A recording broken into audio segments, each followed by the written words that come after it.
अध्यक्ष जी, शिक्षा, ज्ञान, कौशल और भविष्य निर्माण शिक्षा के माध्यम से हमने शिक्षा के लिए इस साल के बजट में 19,148 करोड़ रुपए का फंड रखा है। ये खर्चा नहीं है, ये निवेश है। निवेश है हर छात्र, हर शिक्षक, उनके सपनों में निवेश है अध्यक्ष जी। और हमने पिछली सरकारों ने बातें तो बहुत की, स्कूल बिल्डिंग, पर उन्होंने टॉयलेट को भी गिन लिया कि ये मैंने कमरा बना दिया। और जबकि हालत ये है, सुन के हैरानी होगी आप सबको, दिल्ली सरकार के स्कूलों में एक मेडिकल रूम भी नहीं है। कोई बच्चा बीमार हो जाए तो एक रूम एक्स्ट्रा नहीं होता स्कूलों में कि किसी बच्चे को जाके वहां लिटाया जा सके। और दिल्ली में आज भी ऐसे ऐसे स्कूल हैं। ये हमारे विधानसभा के उपाध्यक्ष जी बैठे हैं, मैं हैरान रह गई। कह रहे जी एक बिल्डिंग में एक शिफ्ट में 2 स्कूल चलते हैं, 3 दिन एक स्कूल के बच्चे आते हैं और 3 दिन दूसरे स्कूल के बच्चे आते हैं। ऐसा शिक्षा का मॉडल जिसकी दुहाई देते हैं ऐसे पढ़े लिखे लोग, ऐसा तो कहीं हमने देखा नहीं, गांव देहात में नहीं देखा जो देश की राजधानी दिल्ली में इन लोगों ने किया। हमने स्कूलों के भवन निर्माण के लिए इस साल 200 करोड़ रुपए रखे हैं और स्कूलों के विस्तार के लिए 275 करोड़ रुपए अलग से रखे हैं। तो टोटल स्कूल बिल्डिंग फंड में 475 करोड़ रुपए का ये फंड हमने रखा है। अध्यक्ष जी, एक बहुत ही प्यारी योजना मैं लेकर के आई हूं, एक बहुत ही प्यारी योजना दिल्ली की बेटियों के लिए। मैंने बजट के लिए चर्चा करते हुए अपने दिल्ली सरकार के स्कूल की बेटियों को बुलाया, उनसे चर्चा की, आपको क्या लगता है क्या होना चाहिए, क्या कमी है? सब कुछ अच्छा है, सब चीज़ों की बहुत तारीफ करी कि हाँ ये भी ठीक है, ये भी ठीक है, बाकी चीज़ें ठीक हो रही हैं। पर एक चीज़ जो उन्होंने कही उसको मैंने भी महसूस किया। उन्होंने ये बताया कि दिल्ली सरकार के किसी बच्चे के पास में ट्रांसपोर्टेशन की फैसिलिटी नहीं है। आज भी उसको अपने घर से स्कूल तक जो आना होता है वो प्राइवेट व्हीकल करता है, माँ बाप छोड़ने आते हैं या वो पैदल चल के आता है। और ऐसे में कई बार बेटियों के लिए बड़ी दिक्कत होती है और कई बार यही दिक्कत उन बेटियों के लिए ड्रॉप आउट का कारण भी बन जाती है। माँ बाप कहते भाई रहने दे, आसपास स्कूल नहीं है, दूर कहाँ जाएगी, रहने दे, तेरे को स्कूल ही नहीं भेजेंगे। पर मैं दिल्ली की उन सभी बेटियों के लिए इस बार अपने फंड, अपने इस बजट में कुछ उपहार लेके आई हूँ। दिल्ली की वो बेटियां जो 9वीं क्लास में आई हैं, ऐसी लगभग 1,30,000 बेटियां हमारे दिल्ली सरकार के स्कूलों में पढ़ रही है। हर उस बेटी को हम एक साइकिल उपहार देंगे। हर बेटी को, 9वीं क्लास की हर बेटी को एक साइकिल उपहार देंगे।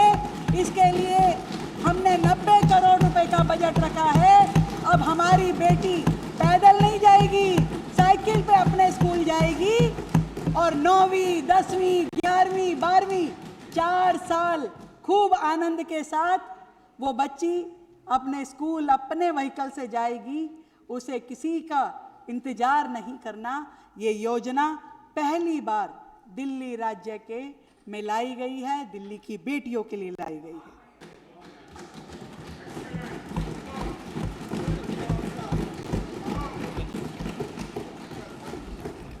और अब बेटे कहेंगे भाई हमारे लिए क्या, बताना पड़ेगा ना। तो भाई बेटों के लिए कंडीशन है, 10th क्लास के हमारे जो मेरिटोरियस बेटे भी बेटे दोनों के लिए जो मेरिटोरियस बच्चे होंगे उनको दिल्ली सरकार लैपटॉप देगी और उसके लिए भी हमने 10 करोड़ रुपए का फंड बढ़ना पड़ेगा उसके लिए। अध्यक्ष जी, हमने पिछली सरकार के जैसे कागजों में कमरे नहीं बनाने हैं। पिछली सरकार ने कहा जी हमने स्मार्ट क्लास बना दी, स्मार्ट क्लास बना दी। हमने जाके खोजा तो हमें तो स्मार्ट क्लास मिली नहीं, वहाँ पे कहाँ बनाई। अभी वो होते तो मैं पूछती, पर है ही नहीं। परंतु हमने वर्ष 2025-26 में दिल्ली सरकार के स्कूलों में 7,000 क्लासेस को स्मार्ट बोर्ड से लैस किया, स्मार्ट क्लासेस बनाई और वर्ष 2026-27 में 8,777 क्लासेस में स्मार्ट बोर्ड लगाने का हमारा लक्ष्य है। टोटल हम चाहते हैं दिल्ली के हर स्कूल में, दिल्ली सरकार के हर स्कूल में, हर क्लास में स्मार्ट रूम होना चाहिए।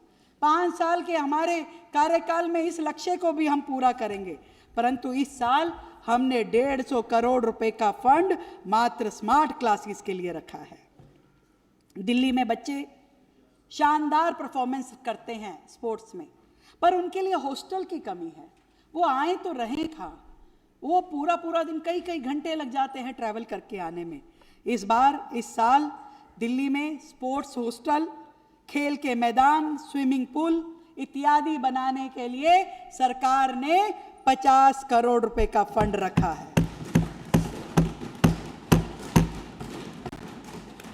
आदरणीय प्रधानमंत्री जी के नेतृत्व में पूरी दुनिया ने भारत में और वो भी दिल्ली में AI इम्पैक्ट समिट का महाकुंभ देखा। Artificial intelligence, data analysis, exchange programme, exposure visit, ये सारे हमारे बच्चों के लिए भी जरूरी है। और इस साल, और ऐसा होता नहीं था, दिल्ली सरकार के बच्चों को कोई एक्सचेंज प्रोग्राम में नहीं लेके जाया जाता था, कहीं नहीं कहा जाता था दूसरे राज्यों में जाकर के भाई तुम भी कुछ एक्सपोजर हासिल करो। पर अब दिल्ली सरकार ने, हमने 18.5 करोड़ रुपए का बजट बच्चों के लिए इन एक्सपोजर विजिट्स के लिए रखा है इस बार के बजट में। मैं हायर एजुकेशन और टेक्निकल एजुकेशन की भी बात करना चाहूँगी। हमने टेक्निकल एजुकेशन के हेड में 720 करोड़ रुपए का फंड रखा है, जहाँ पे हम शादरा, पूसा और जेल रोड, इन तीनों ITIs के इंफ्रास्ट्रक्चर में विस्तार करेंगे। हम GB पंत इंजीनियरिंग कॉलेज और पॉलिटेक्निक के नए भवन का भी निर्माण हम इस साल करेंगे, उसके लिए अलग से 100 करोड़ रुपए का बजट हमने रखा है। दिल्ली सरकार स्किल डेवलपमेंट का इंफ्रास्ट्रक्चर को मजबूत करने के लिए बहुत सारे कदम उठा रही है।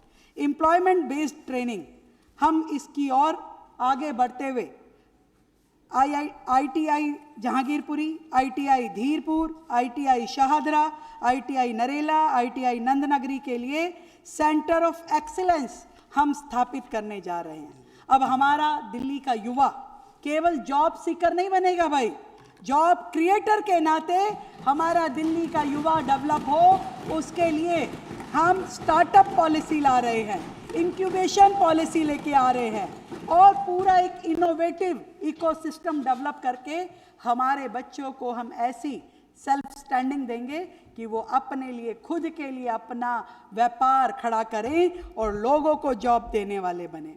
हम दिल्ली में नरेला एरिया में नई एक इंटीग्रेटेड एजुकेशन सिटी बनाने की ओर अग्रसर है।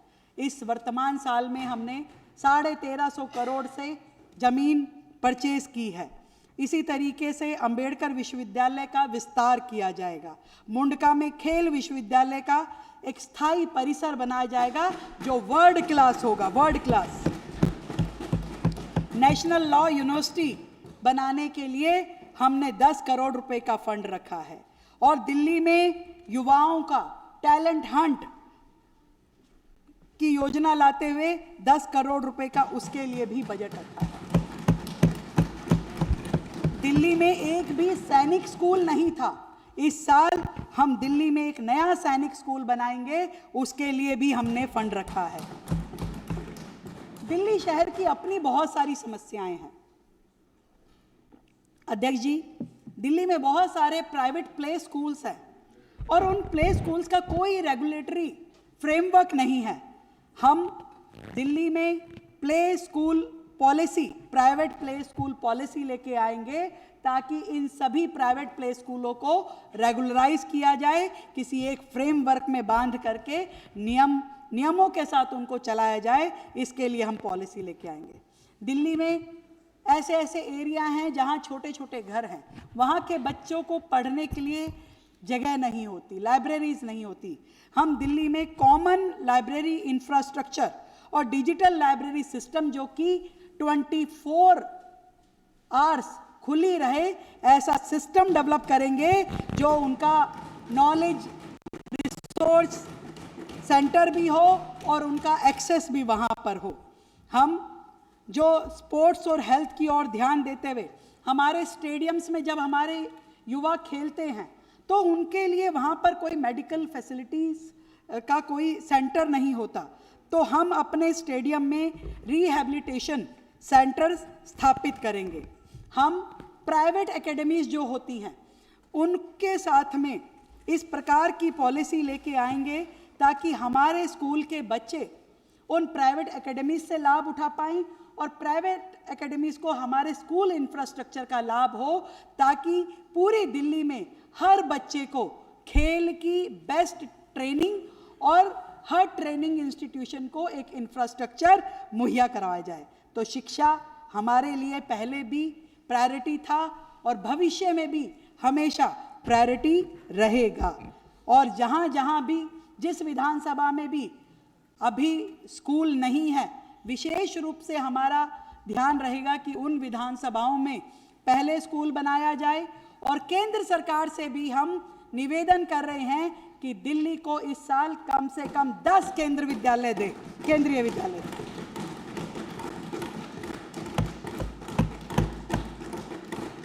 धन्यवाद।